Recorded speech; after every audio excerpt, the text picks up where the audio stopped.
Hello everyone. इस video में मैं पेट PYQs इकोनॉमिक्स का क्वेश्चन डिस्कस करूंगी। टोटल इकोनॉमिक्स के पेट के PYQs डिस्कस करने के लिए मैं 2 पार्ट में वीडियो बनाऊंगी। ये पार्ट 1 है, पार्ट 2 कल आएगा। तो चलो हम स्टार्ट करते हैं। क्वेश्चन नंबर 1 है bank rate means. Option number 1 जो है इसका करेक्ट है। बैंक रेट का मतलब होता है official rate of interest charged by the central bank of the country. Rate of profit of banking institutions, interest rate charged by money lenders, interest rate charged by the scheduled banks, ये सारा गलत है। Option number 1 इसका correct है। Bank rate means official rate interest charged by the central bank of the country. Question number 2 है 100 rupees note bears the signature of. 100 rupees पे जो है RBI गवर्नर का सिग्नेचर होता है। सिर्फ एक सिंगल नोट है जो 1 रुपीज़ का नोट है जिसमें फाइनेंस सेक्रेटरी का सिग्नेचर होता है। बाकी सारी नोट्स जो होती हैं वो RBI गवर्नर के सिग्नेचर होते हैं उस पर। ठीक है। क्वेश्चन नंबर 3 है RBI reduces the cash reserve ratio, what will happen to the credit creation। अगर RBI जो है वो कैश रिजर्व रेशियो को रिड्यूस कर देगा तो क्रेडिट क्रिएशन ऑटोमेटिक बढ़ जाता है। ऑप्शन नंबर 2 इसका जो है वो सही है। In which of the following type of economics resources are owned privately and the main objective behind economic activities is profit making. जब भी कोई चीज़ प्राइवेटली होता है, ओन्ड प्राइवेटली, तो इसमें जो आंसर होगा वो कैपिटलिस्ट होगा। कमिंग पेपर में एक और जगह एक सेम क्वेश्चन रिपीट हुआ है, थोड़ा लैंग्वेज चेंज करके। तो इसका आंसर जो है वो 3 है, कैपिटलिस्ट इसका आंसर है, आंसर नंबर 3। ठीक है। What is the full form of FEMA। इसका FEMA का जो है फुल फॉर्म क्या है, क्वेश्चन में पूछा गया है। तो FEMA का फुल फॉर्म है foreign exchange management act. Foreign exchange management act. Option number 4 इसका करेक्ट है, बाकी ऑप्शंस जो दिए गए हैं वो गलत हैं। क्वेश्चन नंबर 1 है जो कि 24 अक्टूबर 21 के पेपर में पूछा गया था पेट के। The agency estimating the national income of India is central statistical organisation. इसका पहला ऑप्शन करेक्ट है। Ministry of finance, NITI Aayog, RBI गलत है। What is another name for the service sector. Agriculture, primary, secondary, tertiary, कौन सा। तो टर्सरी सेक्टर जो होता है इसको हम सर्विस सेक्टर भी कहते हैं। Who is known as the father of white revolution. White revolution के जो फादर थे वो डॉक्टर वैगीज कुरियन थे।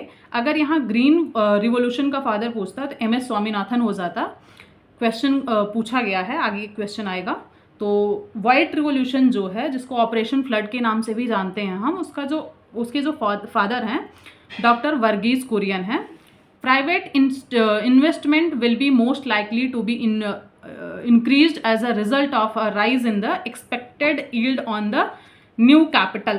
यहाँ पे फिर से प्राइवेट इन्वेस्टमेंट की बात किया गया है, तो फिर से इसका expected yield on the new capital। Option number 2 is correct. Question 5 है who was the prime minister during economic reforms 1991 in India। None of these। Doctor Manmohan Singh, Atal Bihari Vajpayee, PV Narasimha Rao. Economic reforms 1921 के टाइम पे प्राइम मिनिस्टर जो थे वो PV Narasimha Rao थे, जो कि option 4 में दिया गया है। तो ऑप्शन 4 इसका करेक्ट आंसर है। At the initial stages of any developing economy the majority of activities belong to the which of the following sector. Secondary sector, information technology, tertiary sector. तो इसका जो 3rd आंसर है primary sector, ये answer है। सबसे ज़्यादा जो activities starting stage में होती हैं किसी भी डेवलपिंग इकोनॉमी की, वो प्राइमरी सेक्टर से बिलोंग करती हैं। क्वेश्चन नंबर 2 है विच of the following was a part of green revolution strategy. तो इसमें 4 ऑप्शंस दिए गए हैं और पूछा गया है कि कौन सा ग्रीन रिवोल्यूशन का स्ट्रेटजी का पार्ट है और कौन सा नहीं है। तो chemical fertilisers and pesticides green revolution के पार्ट है। हाई यील्डिंग वैरायटी सीड्स तो HYV भी इसका पार्ट था। इरिगेशन भी इसमें इन्वॉल्व था। तो ऑप्शन नंबर 2 जो है करेक्ट हो जाएगा, all of these. The final approval to the 5-year plans of India was given by whom among the following. Final approval जो था 5-year प्लान का वो किसके द्वारा दिया गया था? तो नेशनल डेवलपमेंट काउंसिल NDC के द्वारा दिया गया था। 5-year प्लान्स जो था वो कंट्री के विकास के लिए ही था, तो नेशनल डेवलपमेंट काउंसिल ने फाइनल अप्रूवल दिया था 5-year प्लान का। क्वेश्चन 4 है, विच of the following is not a commercial bank. इसमें जो SIDBI है ये फाइनेंशियल बैंक है, फाइनेंशियल इंस्टीट्यूशन है। बाकी जो ऑप्शंस दिए गए हैं ये सारे के सारे कॉमर्शियल बैंक हैं, HSBC, state bank of India, ICICI bank.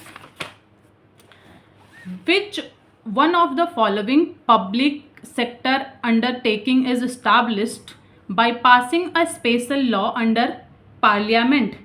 जब भी यहाँ स्पेशल लॉ की बात की जाए तो ये स्टैट्यूटरी बॉडी कॉरपोरेशन होता है।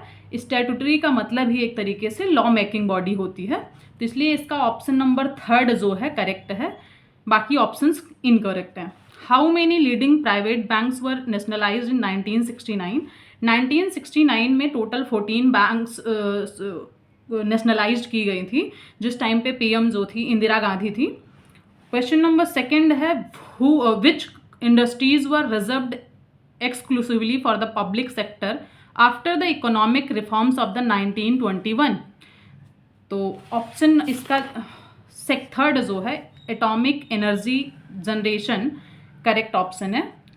Which one of the following sector is the largest employer of the India. सबसे ज़्यादा एम्प्लॉयमेंट कौन से सेक्टर में होता है? तो प्राइमरी सेक्टर इसका करेक्ट आंसर है। Which among the following states was chosen as the initiation site in India for the green revolution. Green revolution जब स्टार्ट हुआ था इंडिया में तो सबसे पहले कौन से स्टेट से स्टार्टिंग हुई थी? तो पंजाब से हुई थी, जो कि 1966 में ग्रीन रिवोल्यूशन MS स्वामीनाथन द्वारा स्टार्ट किया गया था। By what name is the annual number of live birth per 1000 people is called? None of these. Crude birth rate, general fertility rate, total fertility rate. तो इसका जो ऑप्शन 2 क्रूड बर्थ रेट है ये इसका correct answer है। Which among the following act laid down the conditions for nationalisation of banks? Banking companies acquisition and transfer of undertaking act 1979। Option 1 is correct of this question. Which among the following was the primary outcome of the liberalization and privatization initiative under the new economic policy in 1991?